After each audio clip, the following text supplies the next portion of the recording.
My phone on silent, but it's not on silent. Oh, things are So there your for grandma, how old was she? 84.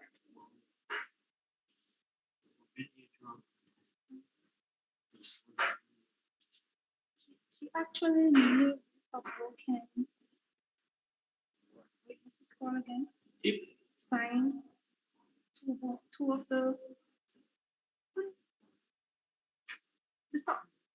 Surgical. Broken.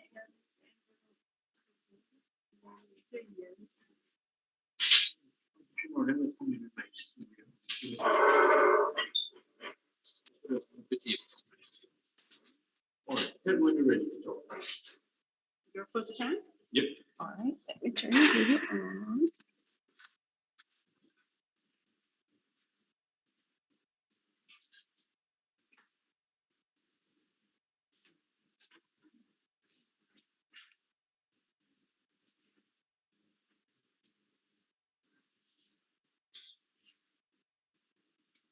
Perfect. All right, ready? When you are. Ready? When you are. Okay. Good afternoon, students. Are you there? Can you hear me?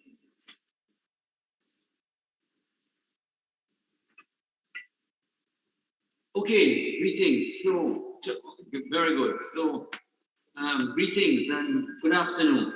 I'm sorry that on my way up, just when I was around to leave, an important call came and I had to deal with that matter. It was a very important matter, and my apologies. Okay, so I couldn't get. I was planning to get here obviously before time, but that's that, you know. So I apologize. I sincerely apologize.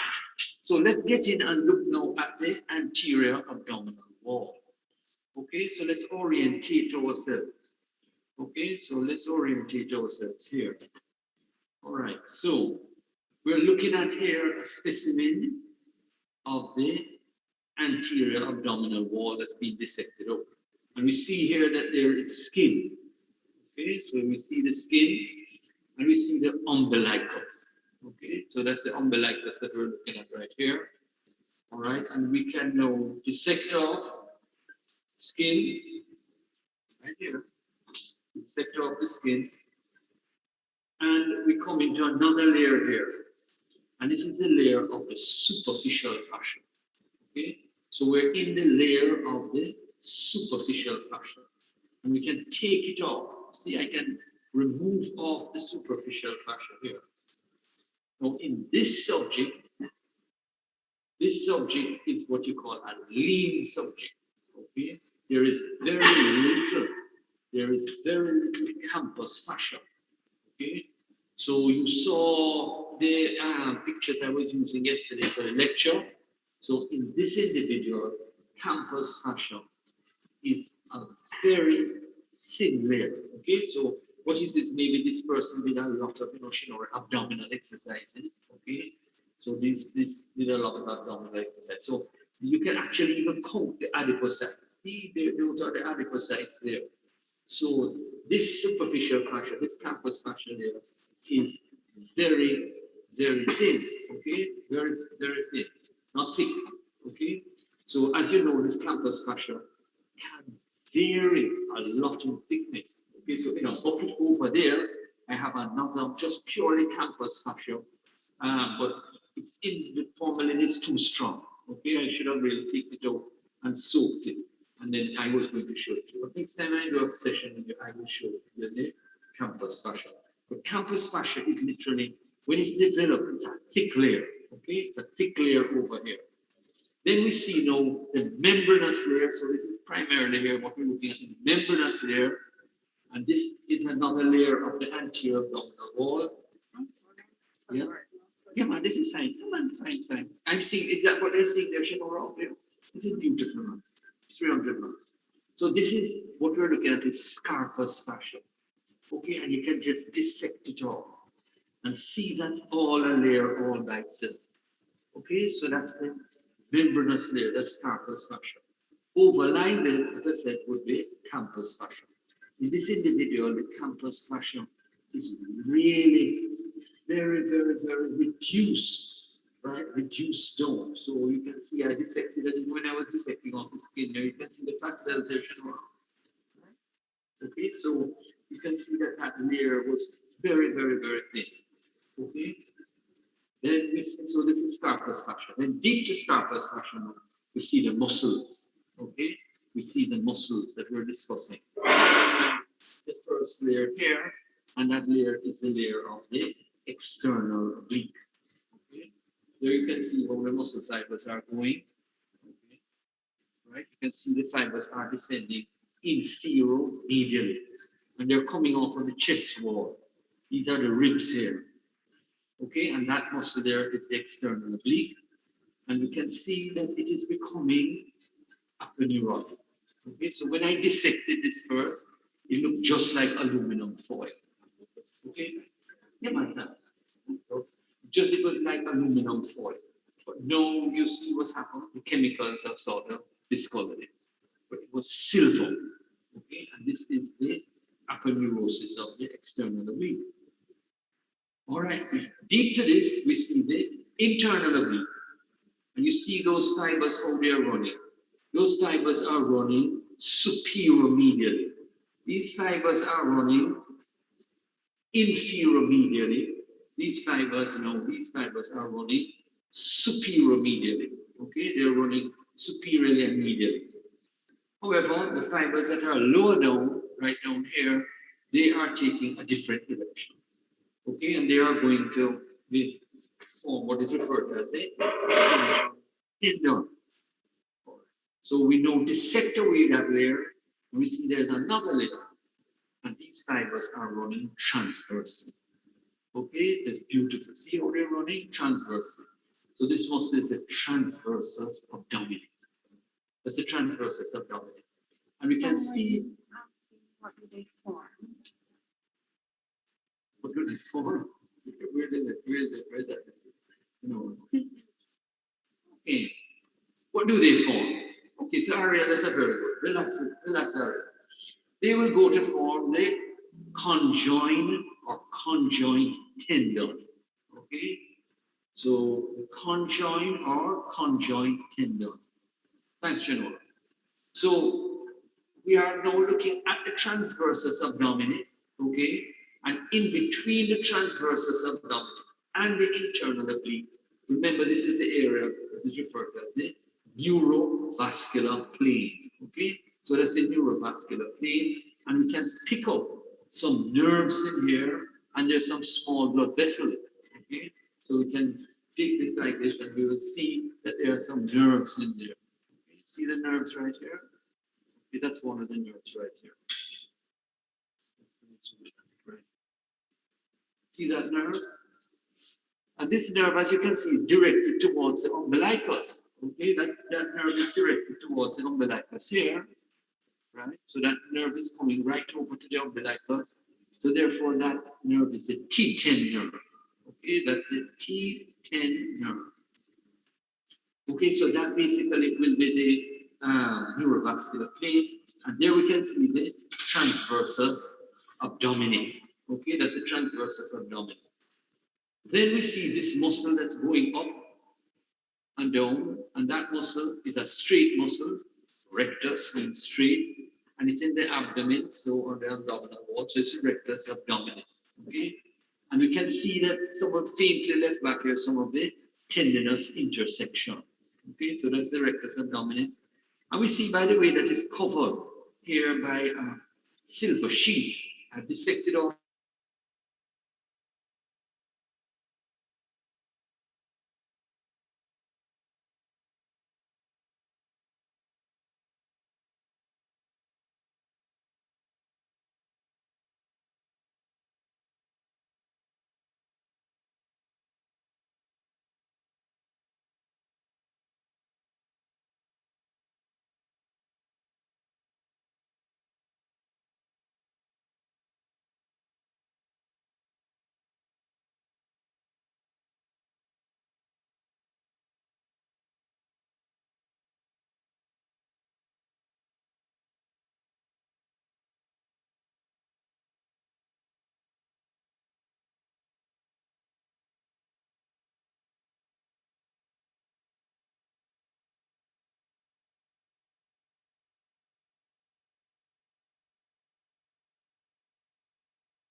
like Recording in progress.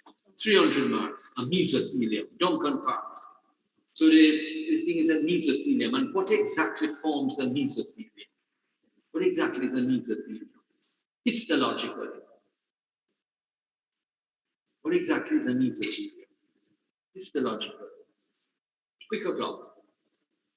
Yes, everything. Yeah, man, just because somebody come up with an answer. It's a working session, you know. So don't worry if the answer is not right. No, a mesothelium structure. Yes, very good area. Yes, it's simple squamous epithelium. Okay, simple squamous epithelium. All right, and we find it 300 marks. Very good. All right, so very good. So I agree with you, Aaron. Great. So you find that it's just as we find in the thoracic cavity when we look at the parietal and the visceral pleural. Simple squamous cell, okay? And very important, therefore, it will now be producing now their serous fluid. So there's a thin film of serous fluid, like an exudate. Thin film of serous fluid. So there we see now we see beautifully here the parietal peritoneum. Now, what lies superficial to the parietal peritoneum? So if we pick up the parietal peritoneum, what layer lies superficial to it? What layer would lie superficial to this parietal peritoneum? Well, we may say some extraperitoneal fat. There's extraperitoneal fat, but there is what is referred to as a transversalis fascia. Okay, so underlying that transversus abdominis muscle, there's a deep fascia there covering it, and that fascia is referred to as the transversalis fascia. So remember, when you go through the anterior abdominal wall, you're going to go through skin, superficial fascia, which is campus, then scarpus fascia, then muscle. Then deep to muscle, we're going to get transversalis fascia. Then there will be some extraperitoneal fat. Then there will be the parietal peritoneum. Okay? All right? And the parietal peritoneum superiorly forms this structure here. So there's a fold. See a little fold right here? So there's a fold, and we can trace this right up to the liver. And this is referred to as the falciform ligament. Let me see if I find a better one. Okay, there. See a better one right there? So coming up from the umbilicus and taking us right up to the liver, there will be what is referred to as the falciform ligament. Okay? And that falciform ligament, you can see very quickly in its free edge is a cord-like structure, fibrous band. And that fibrous band, the free edge, is known as the ligamentum teres hepatis. The ligamentum teres hepatis. And that is formed by the obliterated left umbilical vein. Formed from the obliterated left umbilical vein. Then within the falciform ligament, I see some vessels. See some vessels within the falciform ligament? There's some veins within the falciform ligament. And these are referred to as the para or adumbilical veins. The para or adumbilical veins. And they constitute some kind of plexus known as the venous plexus of Sappi.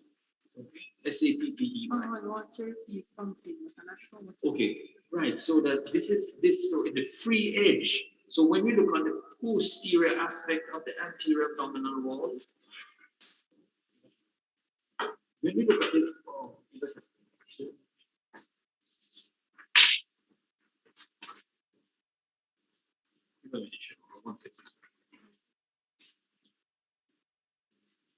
Student, just a minute, just wiping off the table here, that I can get a little place to make a diagram for you.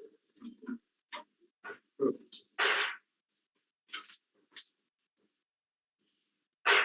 Perfect.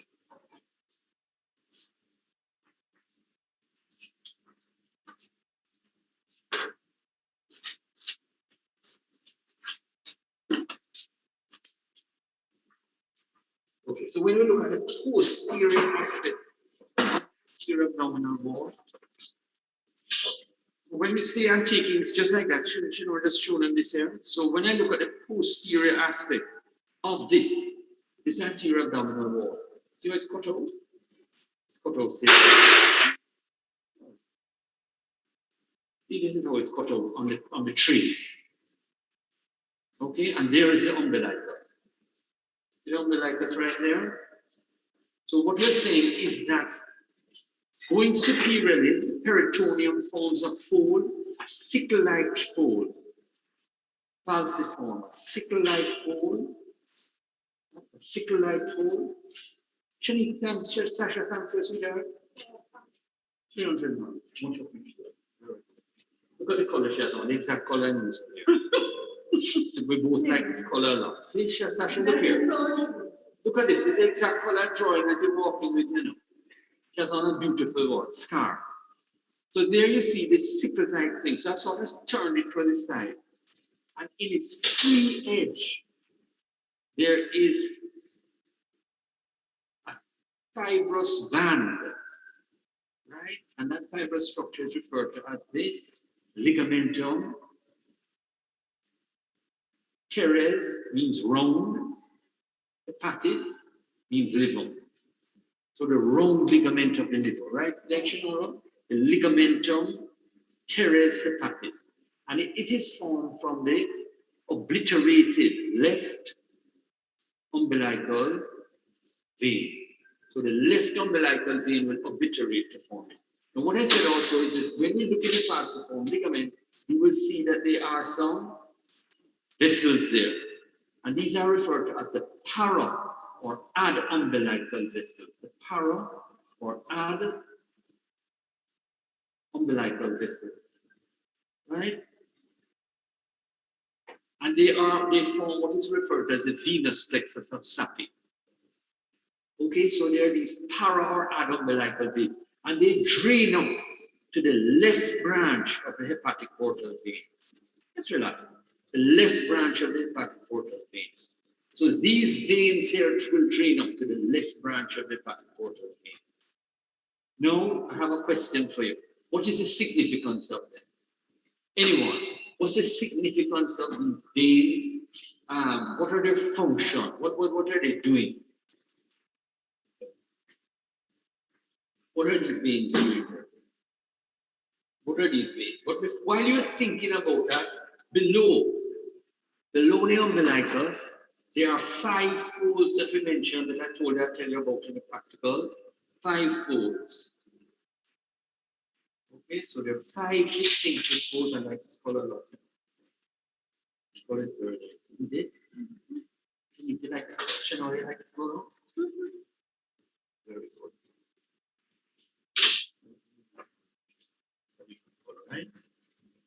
Okay.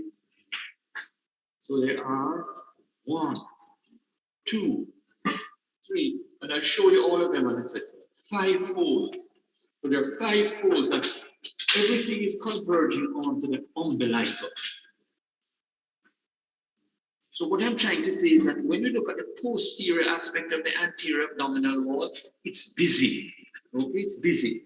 There are lots of things that are happening there. Okay, lots of things that are happening there. We see that there is this falciform ligament, which is sickle shaped, and it has an attached edge to the anterior abdominal wall, and it has a free edge. So it looks like a sickle. Okay, so remember this thing that they cut grass with in the old days, they call it a sickle. Okay, cut grass with a sickle. So it's sickle shaped, and we see that in its free edge, there is something that will be taking oxygenated blood from the placenta back up into the system, right? Through, and remember that. So there are 2 arteries and a vein, but this is a vein. This would be the left umbilical vein, and it obliterates. So that's and to form a structure called the ligamentum teres hepatis. So the ligamentum teres hepatis, always asked in the exam, is formed by the obliterated left umbilical vein. In the falciform ligament, I showed you that we will also find para or ad umbilical veins of Sappi. Then coming down, draped from the umbilicus and coming down like that now, there will be 5 folds, okay? And those 5 folds are in the midline. This one is called the median umbilical fold. median umbilical fold. Then there's a medial umbilical fold, medial and lateral umbilical fold. Okay? So on the opposite side, same thing. Lateral, medial, and median. Okay, so there are these 5 umbilical folds. Right? Now, I go back to that question and give you a little time to think about it. What's happening in these para or umbilical veins? And what are their significance? Okay? What's the significance of these veins here? Anyone? And notice that they're coming from the umbilicus. Okay, see everything's emerging from the umbilicus. So what's the significance? Yeah, but I need far more than that. I'm communicating with you. Very good. Very good. Very, very, very good. Okay, excellent, excellent. So Cindy Johnston is very good. Portal systemic anastomosis. That is what it is. Okay? So remember I told you that the umbilicus, consider it as a bus stop with a lot of passengers waiting there. And there are 2 people carrying away all of these passengers, all of this blood in that area. One is via the superficial epigastric vein, and that superficial epigastric vein is draining into the long saphenous vein. And then there are the para or adumbilical veins taking some of those passengers away and taking them up now to the left branch of the hepatic portal vein. So we said the umbilicus is, as Cindy says, an important portal systemic anastomosis. So this is taking blood away from the area of the umbilicus, and it's taking it up now, the para or adumbilical veins will take it up to the left branch of the hepatic portal vein. The systemic route is via the superficial epigastric veins, and those superficial epigastric veins will take us to the long saphenous vein. What happens when there is portal hypertension? What happens when there is cirrhosis of the liver? Okay, so when there's cirrhosis of the liver and all these channels, the pressure now starts to build up. What may we end up with? What's that condition? Caput medusae. All right. Very good, 300 marks. Okay, so the veins around the umbilicus become very distended. Okay, so we may see a caput medusae. So all along, so there are 5 important sites of portal systemic anastomosis. Okay, and one of them is there. A clinically very important one is at the cardiaesophageal junction, where those veins are. It's far, far more important. Caput medusae is far rarer to see. What you really see a lot of is the esophageal veins becoming distended, and those veins may rupture, and we may get what's called a hematemesis, just vomiting of blood. Okay, and also very important, we may get piles or hemorrhoids. Okay, so right at that we may get internal hemorrhoids, and those also can give rise to bleeding. Okay, so, and then there are other areas of portal systemic anastomosis which they will deal with. So just to see that when you look at the posterior section, or when you look at the posterior aspect of the anterior abdominal wall, it's busy. There are lots of things happening. Going up from the umbilicus, something that looks like a sail on a sailboat, and that's called the falciform ligament. And in its free edge, there is the ligamentum teres hepatis. Within it, there are the para or adumbilical veins. And then coming down from the umbilicus anteriorly, there are 5 distinctive folds. One is the median umbilical ligament. That median umbilical ligament is formed by the obliterated urachus. What's that term? The obliterated urachus. So from the urinary bladder coming up to the umbilicus, there is a channel called the urachus. And sometimes the baby is born, and when the baby is born, urine is escaping from the umbilicus. Okay? And what is happening is that this structure fails to obliterate. Okay? So you may failure to obliterate and presenting now with urine appearing at umbilicus. You wonder what is happening. Okay? So what forms the median umbilical ligament? Answer: obliterated urachus. Okay, I don't know if you've heard that term. Urachus. Okay, you have the urogenitals system here, so you might not know. So there's a conduit, a connection between the umbilicus and the urinary bladder, and normally it's going to obliterate. Then the medial umbilical ligament, the medial umbilical folds, the medial umbilical folds will be formed now by the obliterated umbilical arteries. Okay, so traveling in there, going to the umbilicus. You see the umbilicus is like a terminus where the people are all waiting for their bus or whatever. Okay, or a train station. Okay, so from that there's a lot of passengers waiting there. It's very, very busy. The umbilicus is a very busy structure. A lot of surgical anatomy about the umbilicus. Many things, embryology. But very important to remember this: the umbilical cord is attached here, and we're going to have to take oxygenated blood from. Remember, the umbilical cord has two arteries and a vein. Okay. All right, and that vein is the left umbilical vein that persists to carry oxygenated blood up. Okay, and that left umbilical vein, we said, obliterates to form the ligamentum teres hepatis. The deoxygenated blood is traveling up to the placenta through the umbilical arteries, and these arteries are coming from the internal iliac. Okay, so let's just put here that's the internal iliac. So there is we see the internal iliac artery. Okay, so that internal iliac artery has what is referred to as the umbilical arteries. And after birth, now those are going to obliterate, right? Those will obliterate, and we will be represented by the medial umbilical fold. The lateral umbilical fold is a totally different thing. This one now is functional. All these three are non-functional. Okay, after birth, all of these are non-functional. They serve no purpose. Okay, there's no purpose there, so the urachus obliterates. You're no longer carrying blood to the placenta, so these are going to obliterate. And then now what remains very, very strong and well developed, I'm going to show you on this specimen, is the lateral umbilical fold. That lateral umbilical fold is going to contain the inferior epigastric artery. So the lateral umbilical fold contains what? The inferior epigastric artery. Okay? The lateral umbilical fold contains the inferior epigastric artery.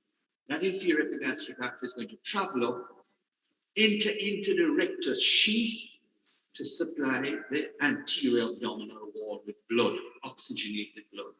And that is coming from, as I said, from the external iliac artery. That's coming from the external iliac artery. So we're going to look at all of these things on the practical specimen. Now, let me go a little further. I said these are folds, okay? There's a medial umbilical fold, medial and lateral, but they contain something, okay? So the medial umbilical, that obliterated artery will form like a ligament. So sometimes it's referred to sometimes as a medial umbilical ligament, okay? In inverted commas, a ligament.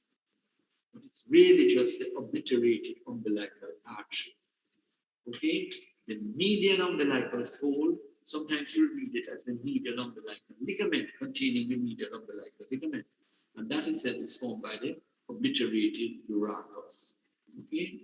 So 1 second. Medial is the obliterated urachus, medial umbilical artery, and lateral. Okay, so let's look at these structures. By the way, any questions? Any questions? Selena, any questions? No. I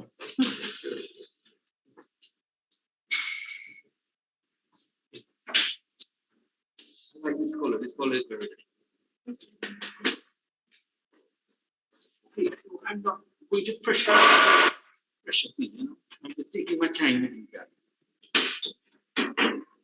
So what can we see here? Okay, so let's look back at some more specimens here. Okay, so if I lift up this so I can see that's the Urachus coming up here, right? Shinora. Then when we come down here, look what I can see. Beautiful, look at that. Shinora, you can go into it hard. There.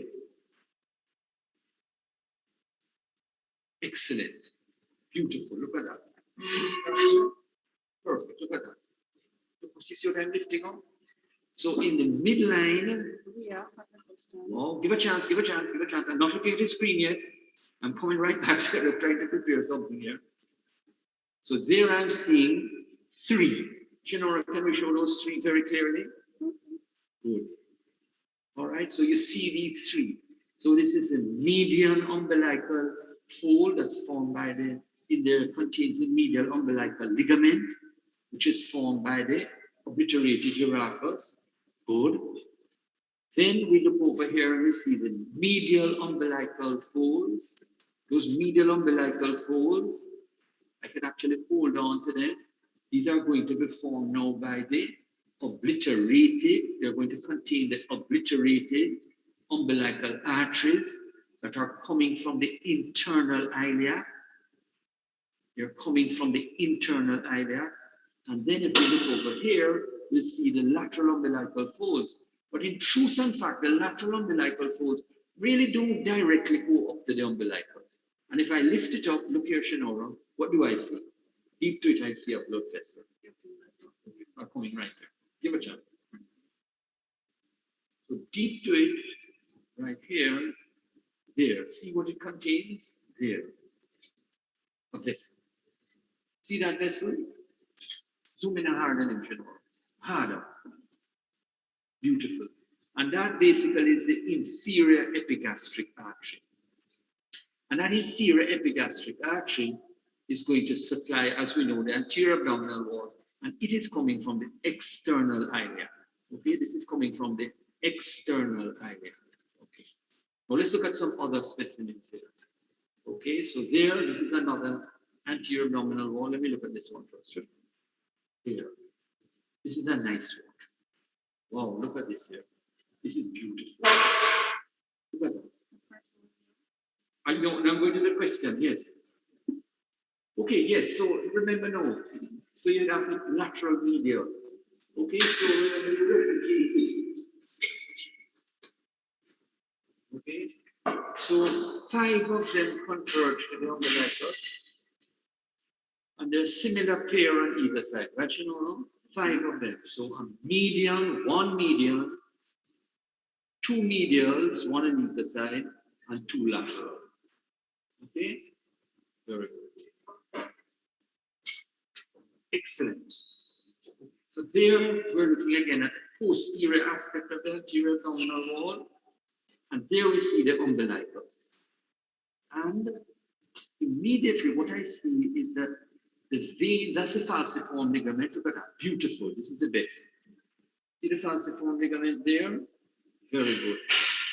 And if you see now, this has some well-developed what? Umbilical, some venous, the para or umbilical veins. See how well-developed they are in this one? They're very well developed. Okay, so those are the para or umbilical veins. All right, so that's very important. Let's look and see if we can see the inferior epigastric vessel. Look at that. That's not Pardon? that's right. This one, no. This is a smaller piece here. Oh. But that's the inferior epigastric artery. See there? That's the inferior epigastric artery. This big muscle here is the rectus abdominis. See the rectus abdominis muscle right here? That's the rectus abdominis. Okay. All right. So there's a peritoneum there. And what does this one have? Okay, so come back on the back of this one.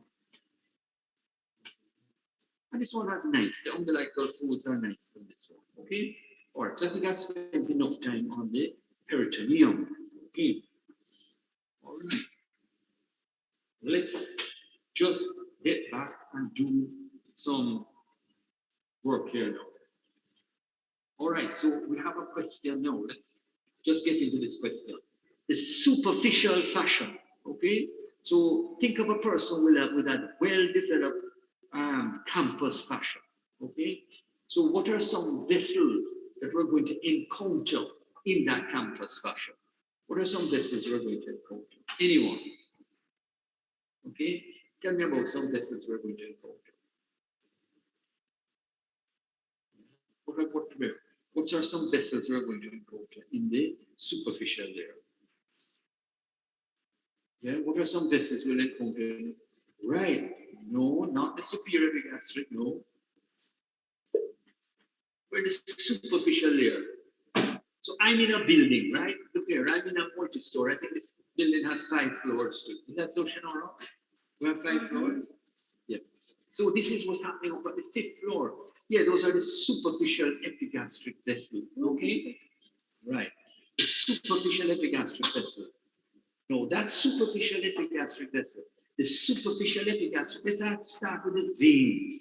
Where are the superficial epigastric veins draining to? Where are the superficial epigastric veins draining to? Yeah, I'm waiting. Where are the superficial epigastric veins draining to? Right. The long saphenous, great saphenous, right. So there is what is referred to as a saphenofemoral junction. So before the long saphenous vein joins the femoral vein, it's going to be joined by the superficial epigastric vein. What about the superficial epigastric artery? Where's the superficial epigastric artery coming from? Where's the superficial epigastric artery coming from? Waiting for you, superficial epigastric artery. Where's that coming from? The femoral. Okay, so Brianna, these things are ascending. Okay, they're ascending. So it's from the femoral artery, which is down in the lower limb, in the thigh. From that femoral artery, we're going to find a vessel recurving and coming back up, and that one is called the superficial epigastric artery. Okay, all right. Now, any other vessels that we find? Yes, there's a superficial circumflex ilia. What's that vessel? The superficial circumflex ilia, that's from the femoral. And there's a superficial external pudendal artery. Superficial external pudendal artery. Okay, very good. Now, just to say that that above the umbilicus, there is a vein that is draining and going up into the axillary vein, and you may read about that vein. That vein is called the thoracoepigastric vein, and this is going to drain up into the axillary vein. So there's a communication from veins going up superiorly, and that's referred to as the thoracoepigastric vein. All right, so just pointing out. What about the lymphatic drainage? What do we know about the lymphatic drainage of this anterior abdominal wall here? Especially say there's a skin cancer, some malignancy or something like that. Where will the drainage be to? So where's the lymphatic drainage going above the umbilicus and below the umbilicus? So what does the thoracoepigastric vein drain into? The axillary vein.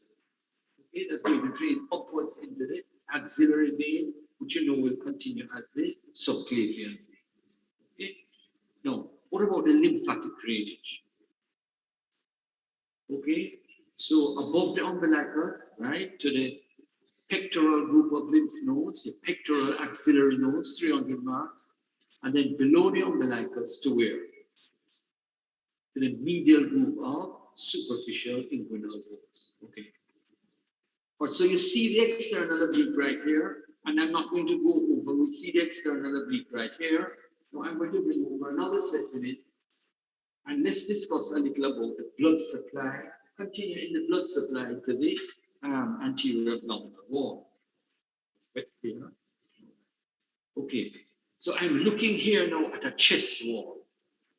Okay, so you can see that's the interior of a chest wall.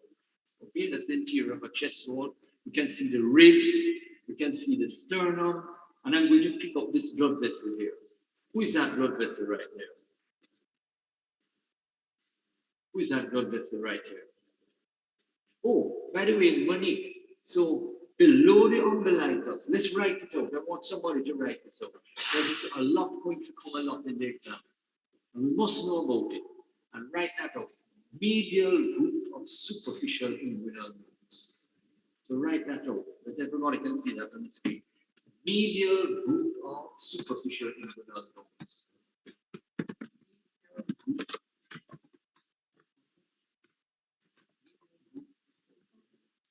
Medial group of superficial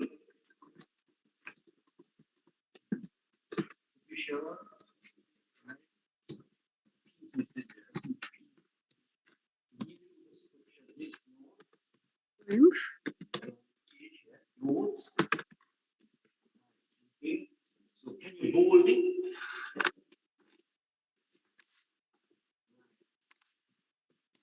No, it's not one of the blue. You can't hold it.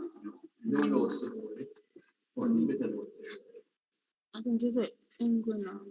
Oh yes, inguinal. Right. Medial group of superficial inguinal.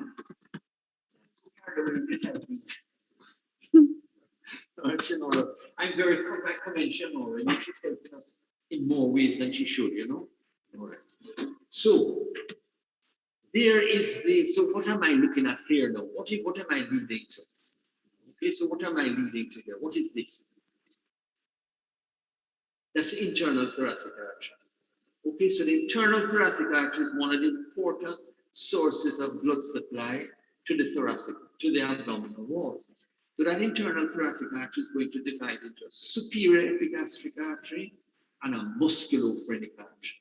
A superior epigastric artery and a musculophrenic. And the superior epigastric artery is going to enter the rectus sheath, which we discussed in the lecture yesterday. Okay?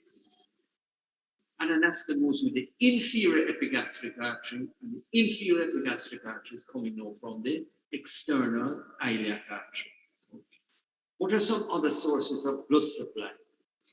What are some other sources of blood supply? So, by the superior and inferior epigastric artery, right? The lower six intercostal arteries, the subcostal artery, what else?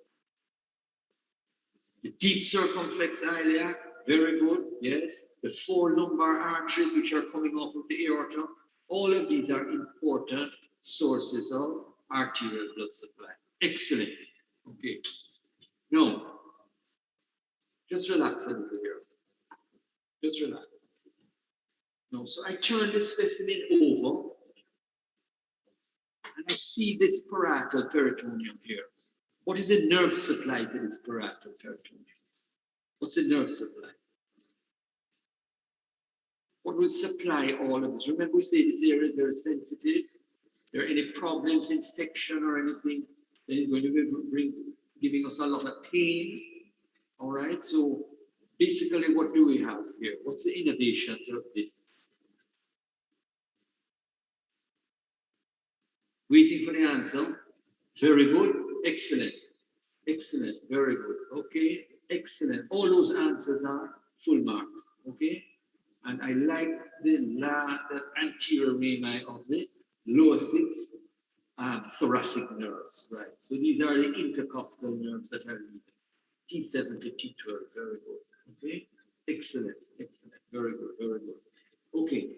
So remember, these are going to also supply not only the peritoneum, but they're going to supply the muscles and they will supply the skin. Okay, so these vessels and nerves are going to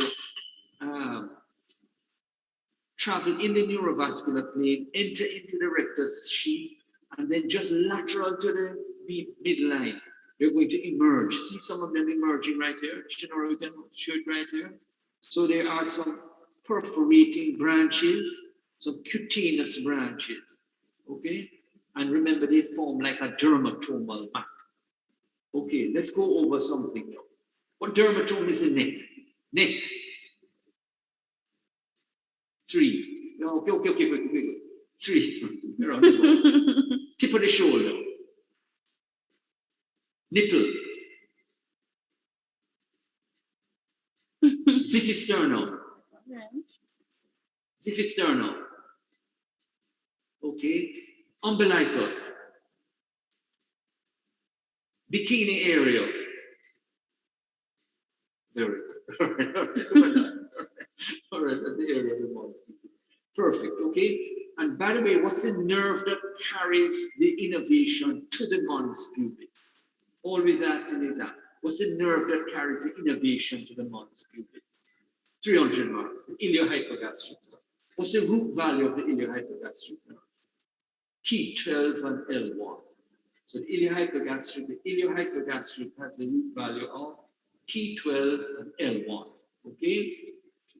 So we must know these some very important nerves we need to know about are the one subcostal nerve, T12. Subcostal T12. Okay, subcostal T12, right? Give a chance, subcostal T12.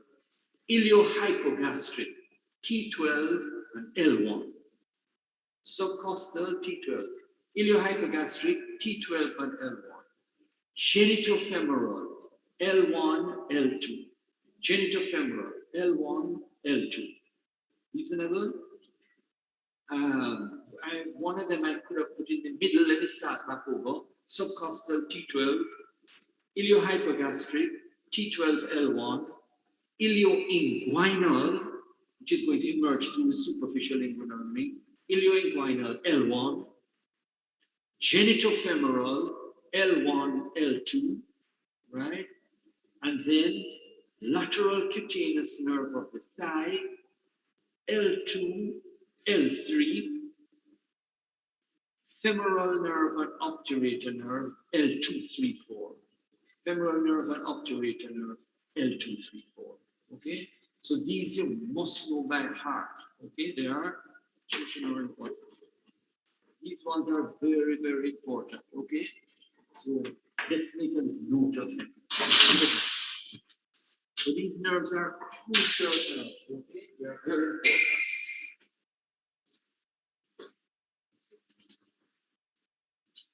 Give a chance. All right. So we must know these nerves inside out.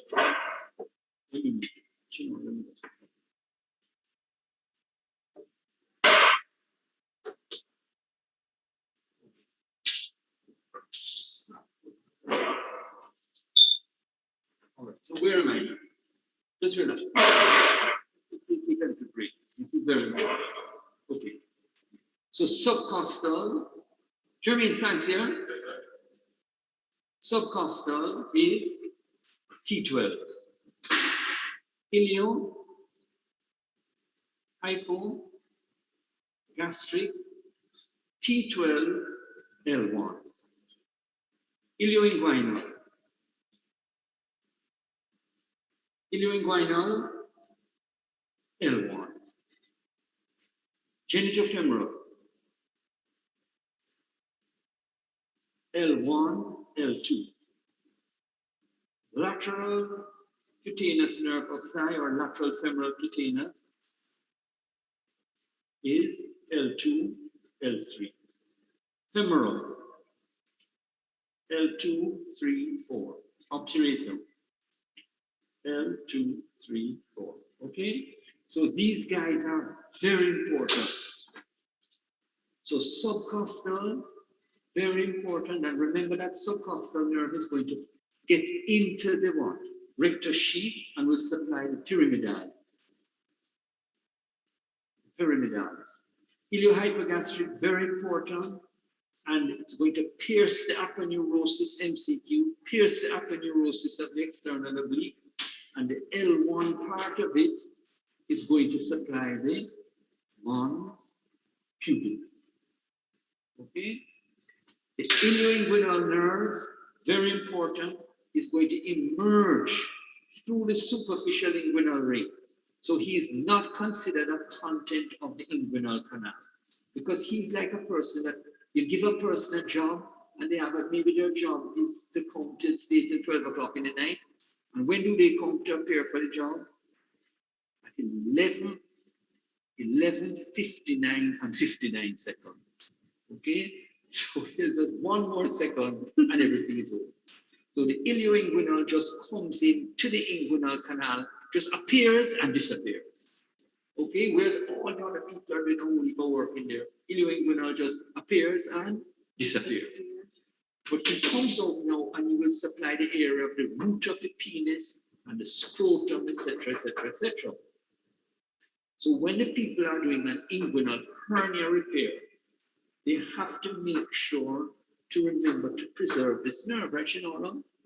No, sometimes maybe when you're going on the government system and this system and that system, boy, sometimes you're not caring too much about the patient.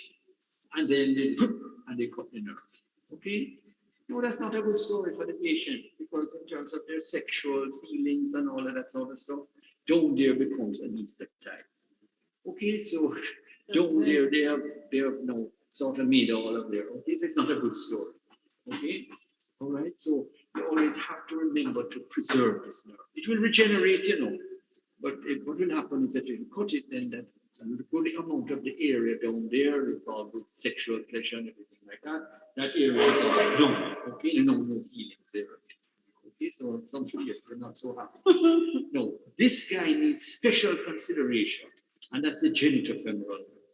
Okay, so the genitofemoral nerve last, the reading the last, he says it should be called the femorogenital.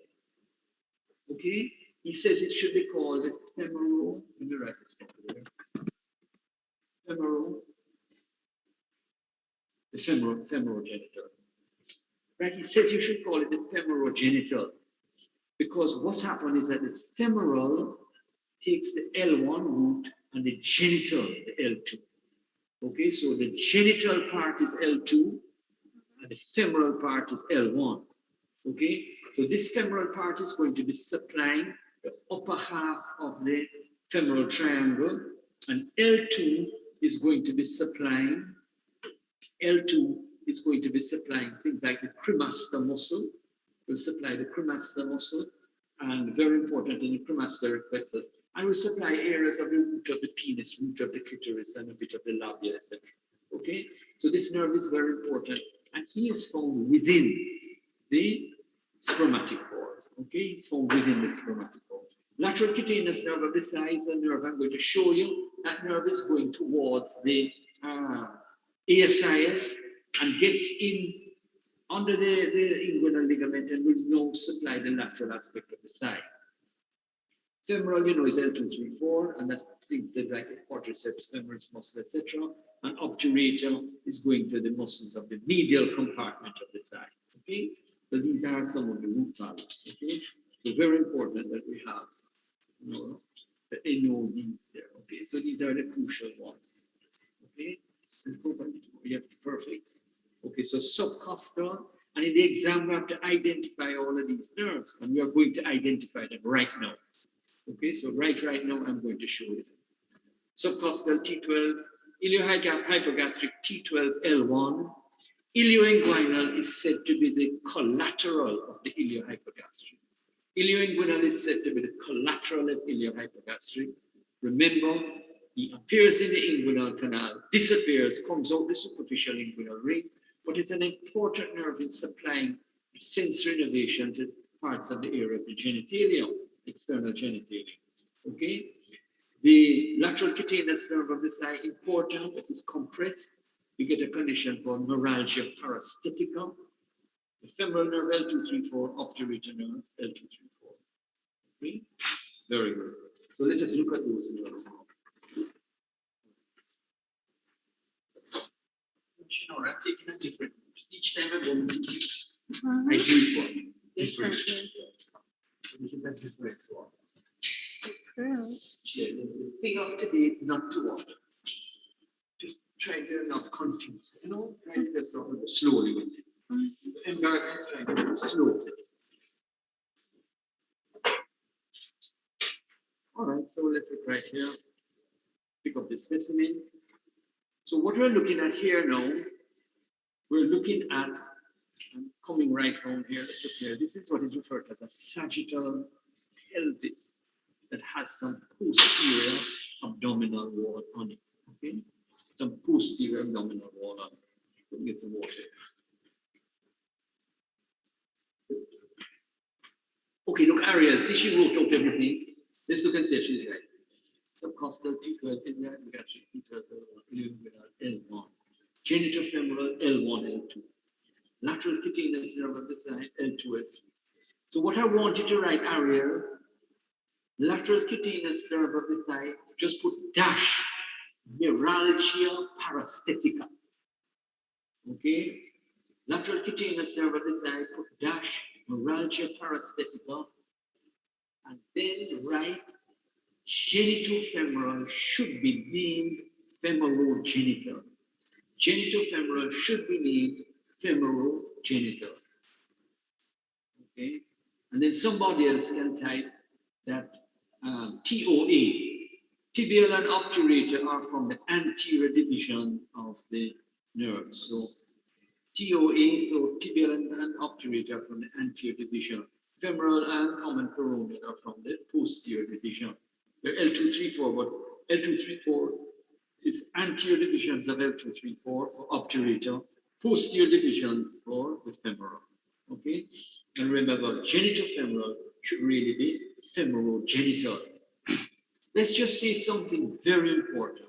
Another statement, somebody could type this for me.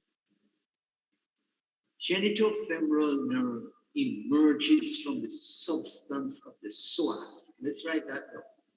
Genitofemoral nerve emerges from the substance of the psoas major. Genitofemoral emerges from the substance of the psoas major. Okay? And let's write one other very important little gem, and that is that the lateral cutaneous nerve of the thigh goes towards the ASIS. Lateral cutaneous nerve of the thigh goes towards the what? ASIS. So let's look at this. So you will see here now, So when we look at this specimen here, very good. Someone is asking what it goes towards. ASIS. Right. And we're going to see going right towards the ASIS in 1 or 2 seconds from now. So if we look at this here, first of all, what is this? So in the exam, when you look at a specimen and dissected specimen, so as I said, let's take a book. Let's look at, you can come back up, sweetheart. Let's take a big look at the specimen. So you can see we're looking at a male hemipelvis, right? Penis area in the specimen is directed towards which side? To the left, isn't that so? Okay. So we see a part of the posterior abdominal wall up here. We see the iliac crest. We see the iliac crest. We're just looking at things. We see the iliacus. That's the muscle called the iliacus. We see this muscle coming down, a triangular muscle. And that muscle is the psoas major. Then we see a muscle back here, and that muscle is called the quadratus lumborum. Okay, so we see 1, 2, 3 muscles. Okay, what are those 3 muscles that we visualize? Iliacus, clearly, the psoas major, clearly, and a muscle under here, and that muscle is known as the what? Quadratus lumborum. If we come further down here, we see the patient's urinary bladder. Okay, so we see the patient's urinary bladder, and we can paste this back up here, and we see his abdominal aorta, right? That's the abdominal aorta right here. Yeah, that's the abdominal aorta. And you can see that's a common iliac artery under my finger. And that common iliac artery is dividing into external iliac artery. There's the external iliac artery. And here we see the internal iliac artery. Okay, so very good, like a V shape. That's the external iliac artery, and this is the internal iliac artery. If this were a female specimen, in that triangular space right here, this is where the ovary would lie. So the ovary lies right here. And that area would be in a female known as the ovarian fossa. Okay?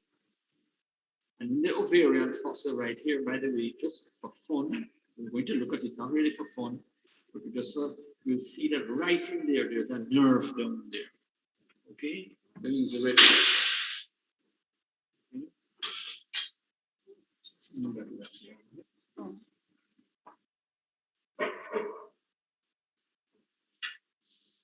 Right. So right down in there, beautiful. It's coming up beautiful on the screen. So in between, right? So you can see, I love this picture. So you're looking at the pelvic wall. That's the iliac crest there. So get your bearings. That's the iliac crest. That's the ASIS. See the ASIS? And by the way, we see a nerve going to the ASIS. So that nerve must be the lateral cutaneous nerve of the thigh. This is the external iliac artery. That's the internal iliac artery. So write that down here. I'm telling you that this area is called what fossa? The ovarian fossa. If it were a female, okay, it's a male. Right? And just to say that, down right in there, there is a nerve, and that nerve is referred to as the, okay, that nerve that we see right here. Okay, so this nerve traveling right here, that's the obturator nerve. Okay, so there, see it right there? It's cutting this specimen. That's the obturator nerve. So if the ovary now irritates, so sometimes the women later on in life are going to get what are referred to as ovarian cysts. Okay, so cysts may develop on the ovaries and problems, and there are problems with the ovary, and it may irritate the obturator nerve. Okay, and we're going to get pain down in, no, in some women.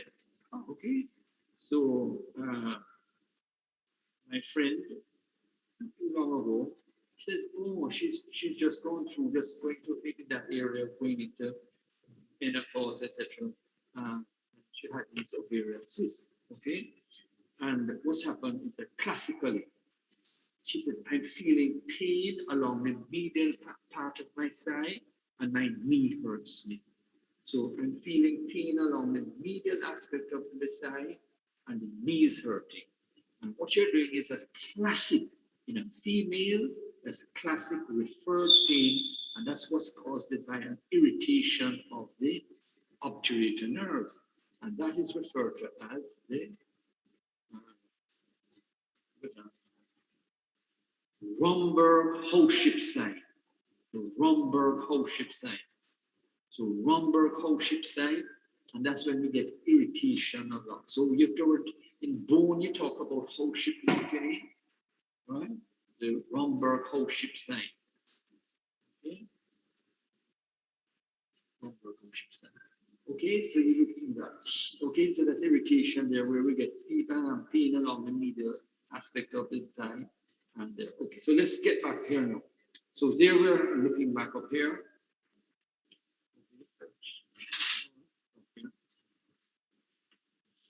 Okay, so we're picking up some things right here. So what am I looking at right up here?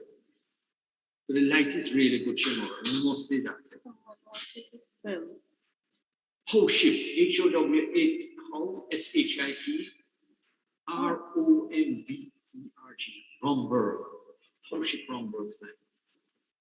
Yeah. That's all right. Let me just continue here. There's nothing later I'll talk about. Okay, so here we see the 12th rib, okay? So therefore, below the 12th rib, this will be the subcostal nerve, okay? All right, the subcostal nerve. And then you're going to see the subcostal artery traveling with the subcostal nerve or the subcostal vessels. Then remember, below the subcostal will be the iliohypogastric. Here you can see the iliohypogastric. Always this is in the exam. So watch out, this picture is always in the exam. Okay?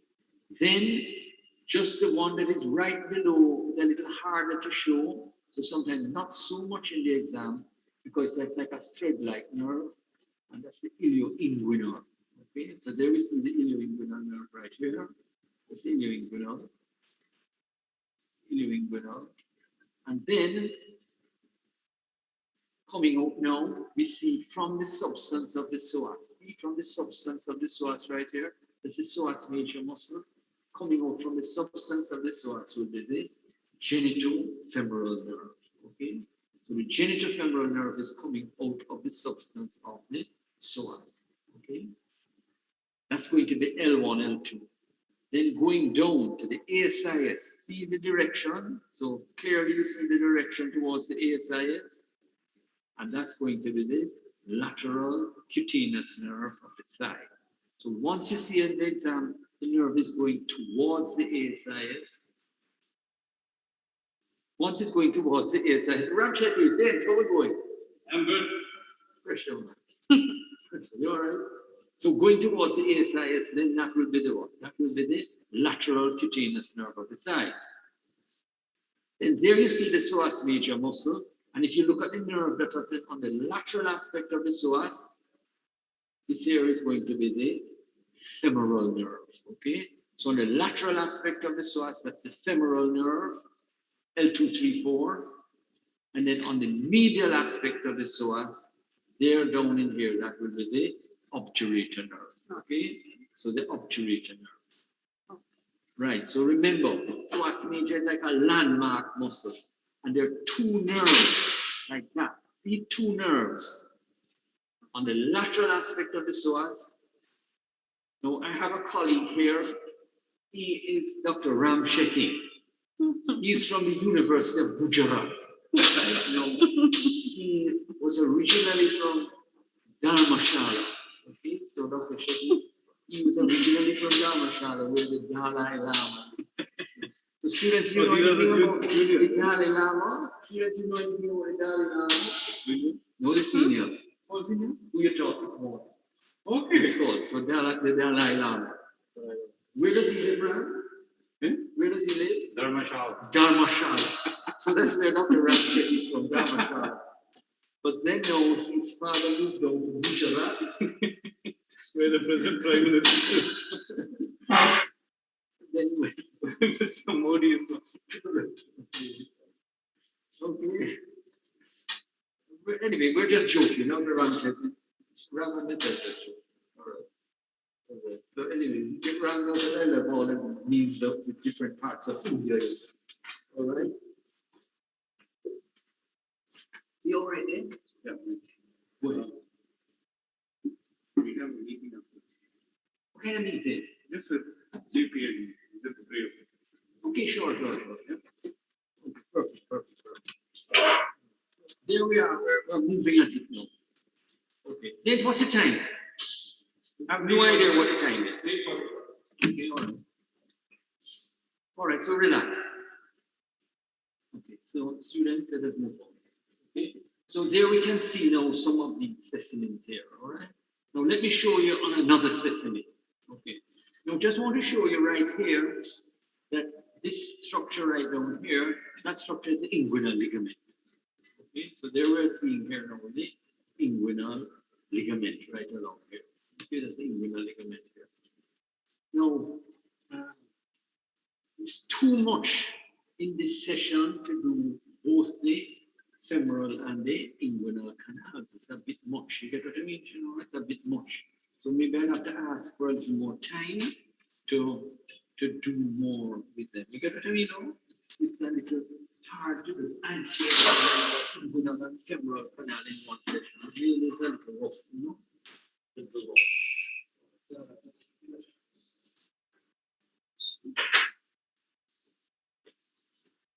Okay, so let's look over this specimen here.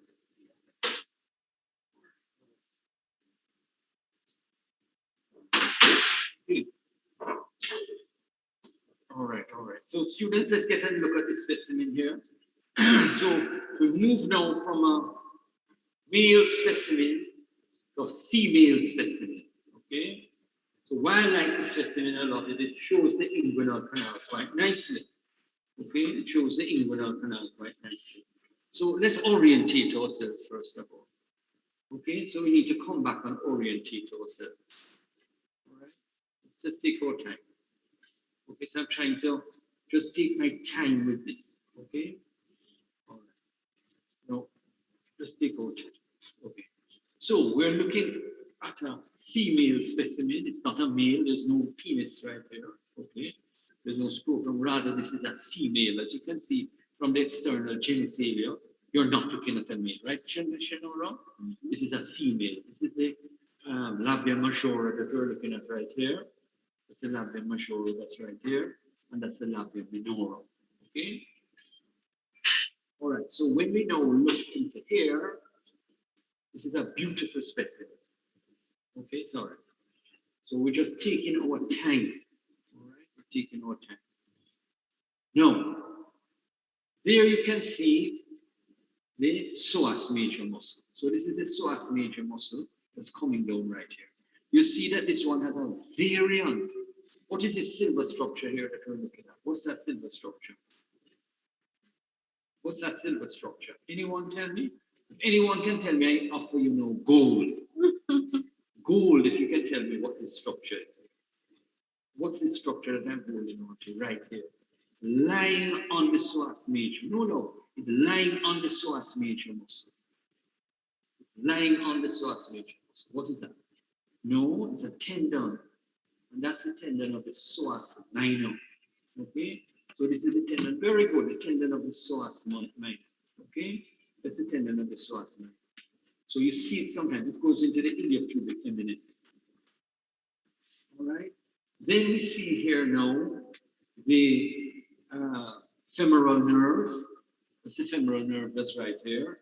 So this whole muscle right here, that's the iliacus. Okay? So where's the other specimen had more of a posterior abdominal wall? This is the lower part, but still considered a part of the posterior abdominal wall. Okay? So there we can see now the iliacus muscle. And we see a nerve right here, very clearly, it's very large. And this nerve is going over to the ASIS. So this nerve is the lateral cutaneous nerve of the thigh. Okay, so this is the lateral cutaneous nerve of the thigh. Right here, that's the iliacus. And there we can see the tendon of the psoas minor. Okay, that's the tendon of the psoas minor. So lateral to the psoas minor, right? Major minor, sorry, the psoas major. Lateral to this now is the what? Who is this boy right here? Who is right here? Anyone? Femoral nerve. Okay, so that's the femoral nerve. Okay, this is the common iliac artery that's going to divide into external iliac and the internal iliac. Okay, now when we come down here, so see how I'm turning the specimen now? We're looking down this way. Okay, so when we're looking down this way, I immediately see now, looking down, and you have to take time to orientate yourself. Perfect. So just take your time and try to orientate yourself. You're looking down into the pelvis side. Okay? So there we can see the psoas minor muscle. Sorry, psoas major again. The nerve that is traveling on it, remember, is the genitofemoral nerve. See the genitofemoral nerve? This psoas minor, not always seen, femoral nerve, lateral cutaneous. We're really, Chanel, we need to do is to get right into here. Okay, this is where the action is at. Okay? Yes, fantastic. This is where the action is at. So try now to focus on what is happening there. This boy here, or girl, this is the round ligament of the uterus. Okay? And you notice that there's an opening right here. See, there's an opening right here. And that opening is called the deep inguinal ring. Okay? So this opening is called the deep inguinal ring, and I can take the forceps and go down. I want to go gently down into the inguinal canal. So this is the inguinal canal of a female. Okay?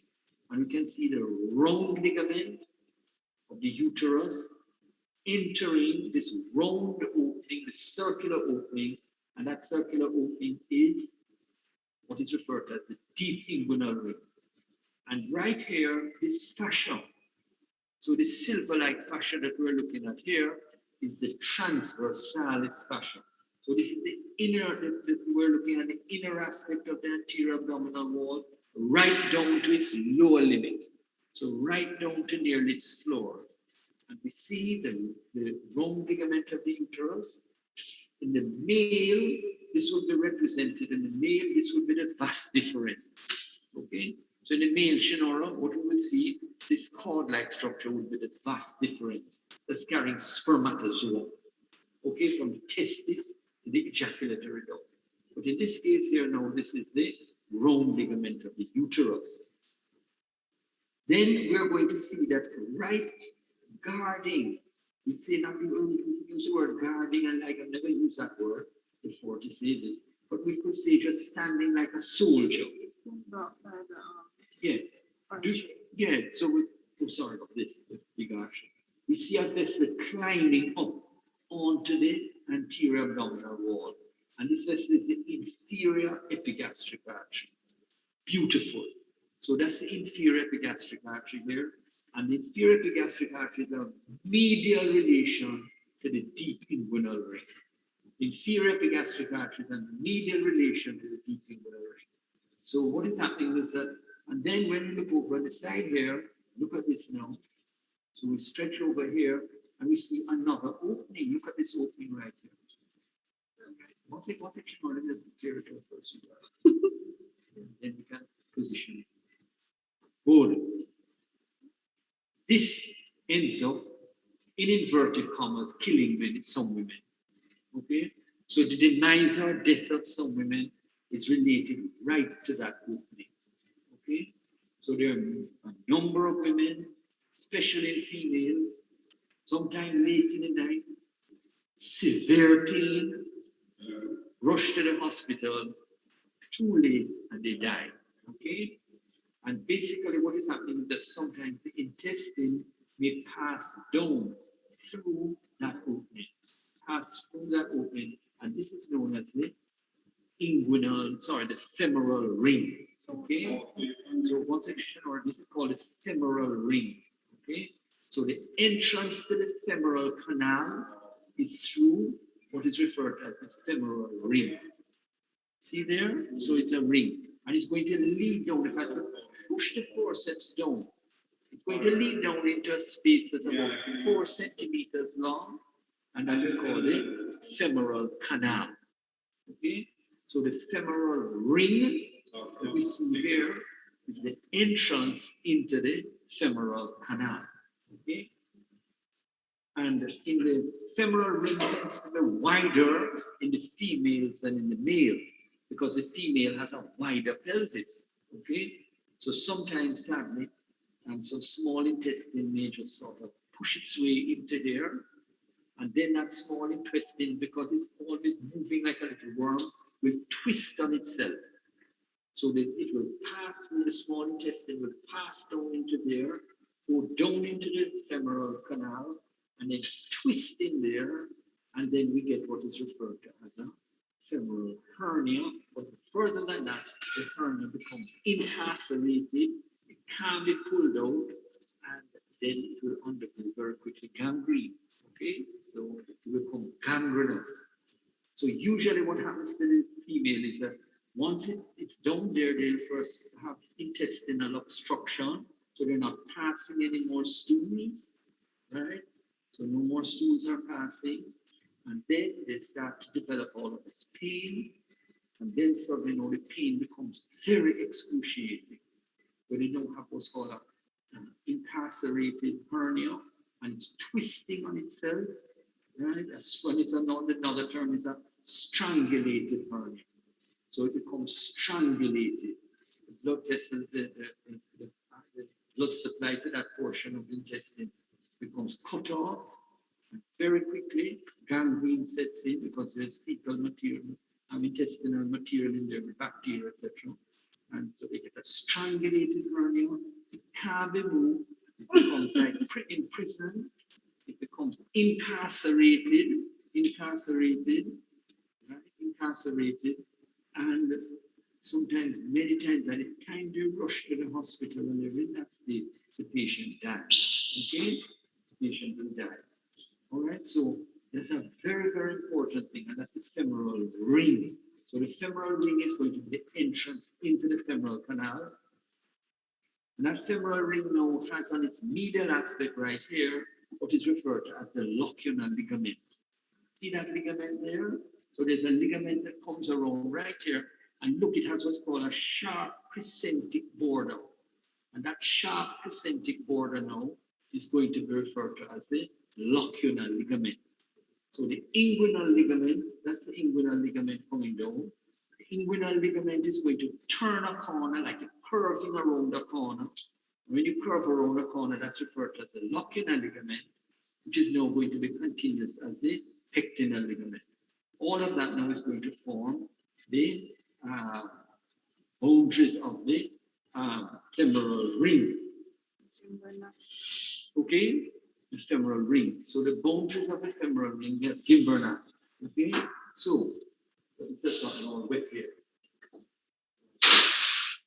It's not all wet here, optional.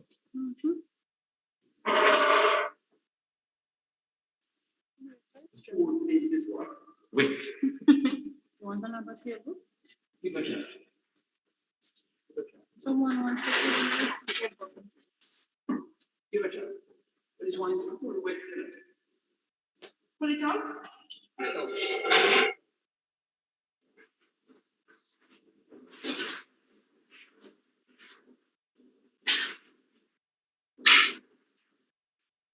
Just about.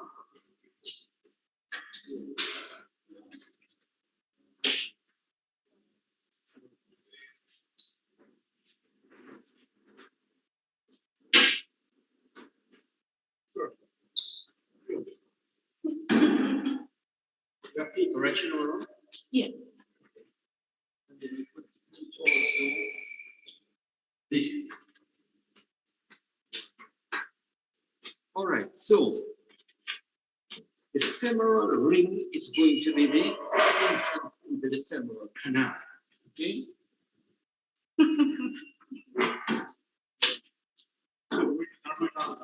Dharmashala. I'm going to Dharmashala. You want to come? Then, right now I'm in where? Rajasthan. But what is happening? I'm going to a valley. What's the name of that valley? Brahmaputra. No, in Afghanistan. Kandahar. No, the valley that all the problem is. That the province, no, the valley that that's resistance. Pinshar or Peshawar. eh? Peshawar. That's in Pakistan. You know, man, in Afghanistan. Somebody's telling you. Panjshir. That's my one. Panjshir. Right, the Panjshir. Commandogram. So what the students are answering, you know more than you know. Karima Ismail. Okay, see her name there. The Panjshir Valley. Oh, Panjshir. So Panjshir Valley is where there's a river. There's a Panjshir River. What does Panjshir mean, Kareem?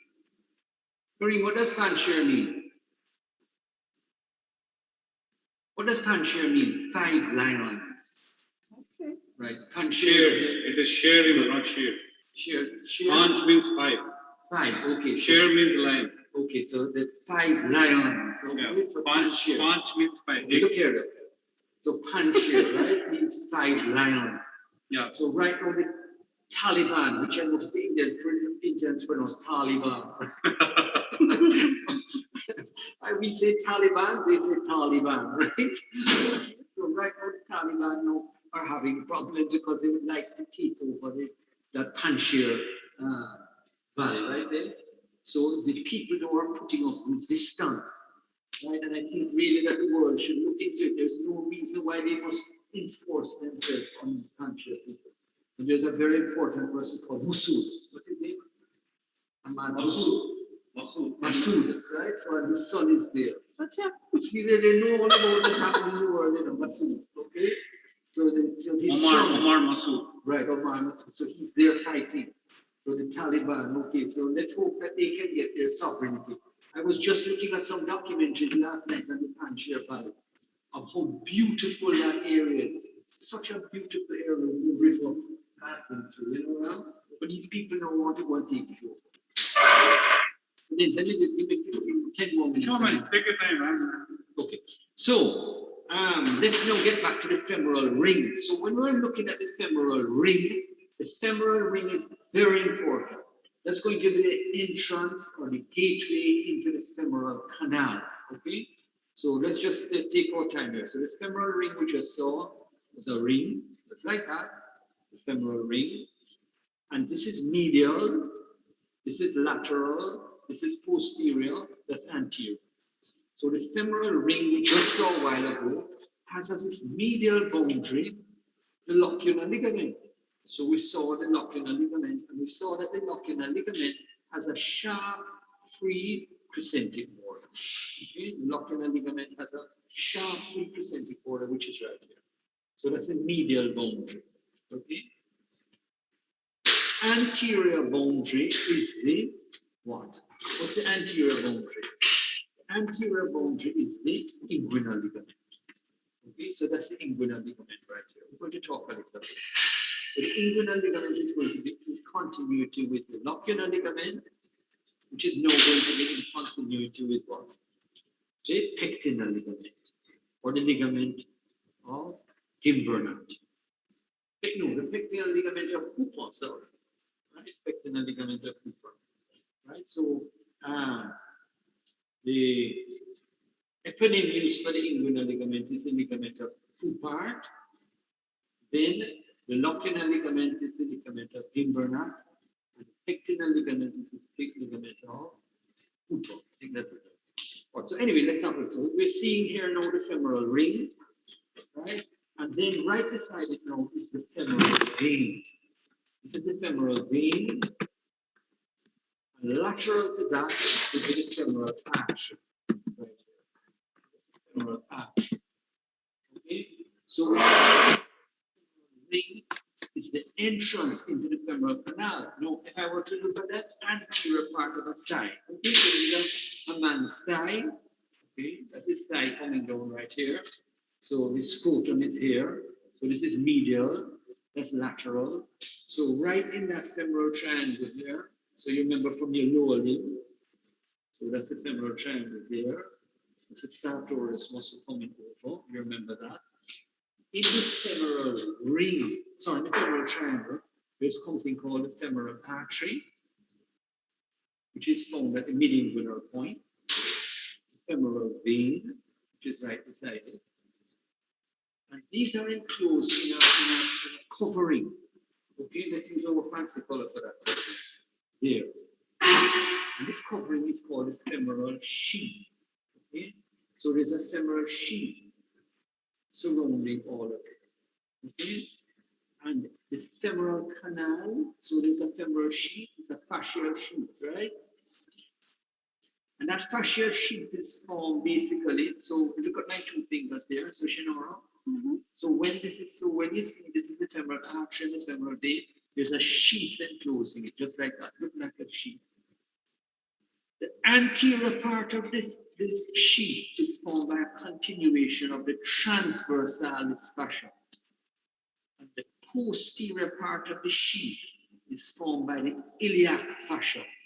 Okay, let's go over that.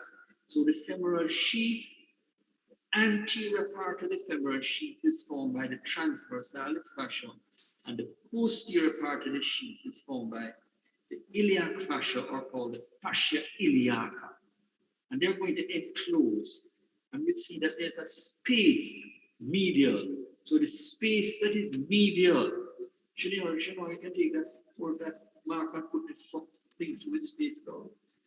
Yeah, push it into the space there. Excellent. Okay, so that marker is in what is referred to as the femoral canal. So the femoral canal is the most medial compartment in the femoral sheath. Okay, about 4 centimeters long, and the femoral sheath is going to be formed anteriorly by the fascia transversalis, or the transversalis fascia, and posteriorly by the fascia iliaca. Now take back all the force that points out, that take note from me.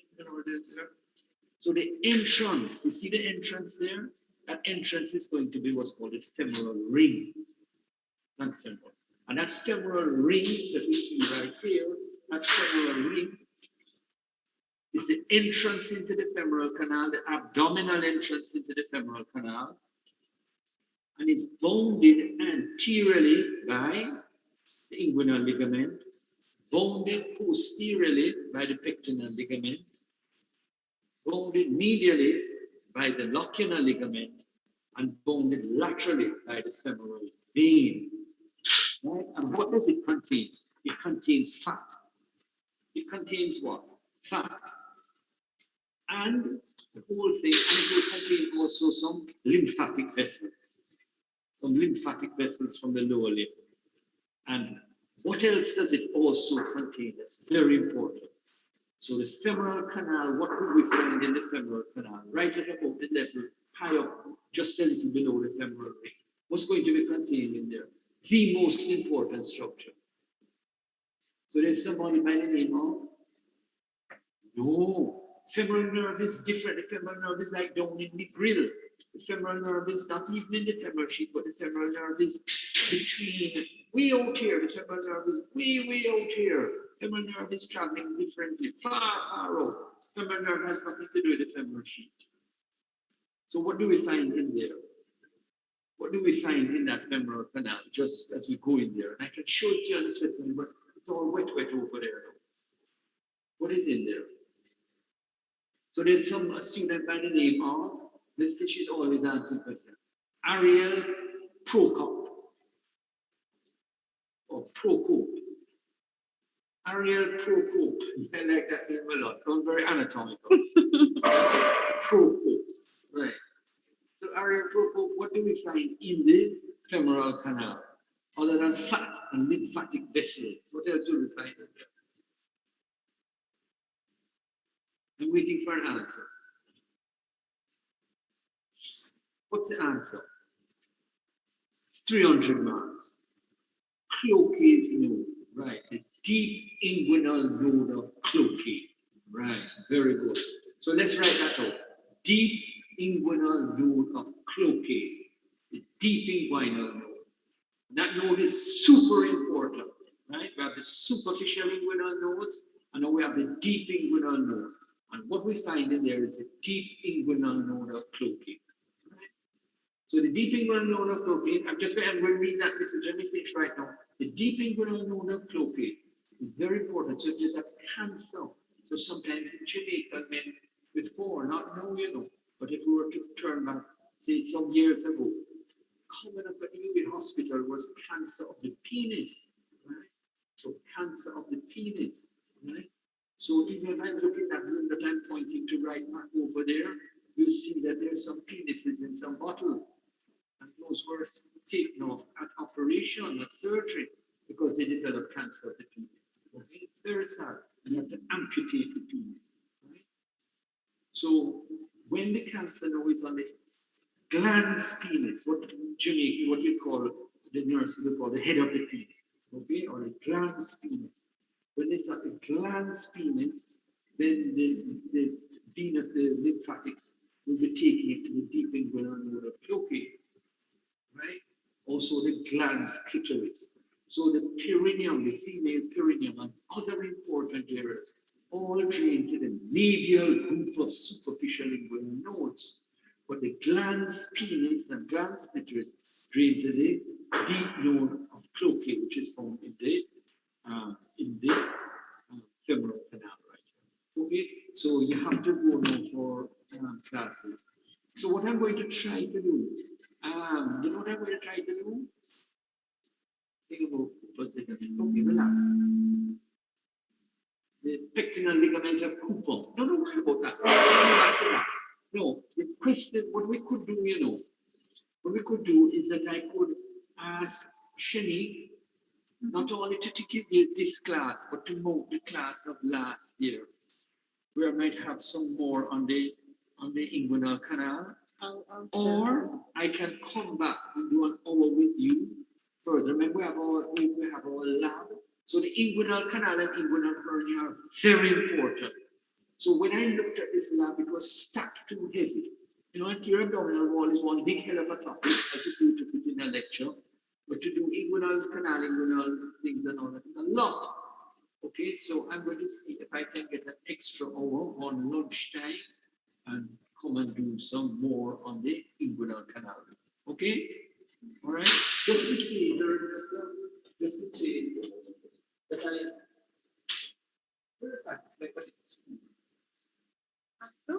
here, oh, very good. See, I was trying to make an inguinal canal for you. Okay? I was trying to make an inguinal canal for you. But even if you can just visualize this is fantastic to understand the inguinal canal. That it's an oblique intramuscular cleft in the lower part of the anterior abdominal wall. And it has two openings. Within is the deep inguinal ring. That's the deep inguinal ring right here. And superficially and more triangular shape is the superficial inguinal ring. So through this now would pass the spermatic cord in the male, going down into the scrotum, and in the female coming through this now would be the round ligament of the uterus going into the labia major. But even if you can just even see this, I'd be happy that you can just even visualize and appreciate. It's about 4 centimeters long. So in my lecture, I'm going to deal with inguinal canal and inguinal and femoral canal. So maybe it's a good story that I could maybe get a little time after to do, like just a 1 hour lab with them, just 1 hour. All right. So students, many thanks. Enjoy your evening. So I was watching last night about